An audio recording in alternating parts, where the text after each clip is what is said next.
مطالعه کتاب بلند برداشتن سطح معنویات اهالی، شناخت درست تاریخ، ترغیب میراث معنوی و سنت و آیین‌های مردمی، تشویق صحیفه‌های درخشان تاریخ خلق تاجیک، قهرمانی و دلاوری گذشتگان خود همچون غایه وطن‌دوستی و صداقت به وطن، اینها موضوعهایی بودند که در همایش کمیته اجرایی حرکت وحدت ملی و احیای تاجیکستان در موضوع ارزگذاری به مقدسات ملی احترام به وطن است در ناحیه واسع به سهم اشتراکچیان چهاربینی رسانیده شدند.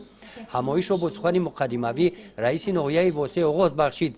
سپس رئیس کمیته اجرایی حرکت وحدت ملی و احیای تاجیکستان رودابه مکرم در برآمد خود عاید دستاوردهای 30 سال استقلال دولتی جمهوری تاجیکستان برآمد نموده قید نمودند که شرایط جهانی شوی و رشد تکنولوژی‌های اطلاعاتی برای پیشگیری واردشوی عنصرهای بیگانه به فرهنگ ملی رو آوردن به تاریخ و آگاه بودن از نسل و نسب خویش برای هر یک فرد ملت خصوصا نسل نورس و جوان ضرور و حتمی میباشد.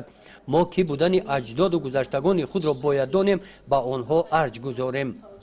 در این همایش همچنین رئیس کمیته کار با جوانان و ورزش نزد حکومت جمهوری تاجیکستان و رئیس اتفاق ژورنالیستان تاجیکستان اشتراک داشتند و برآمد نمودند.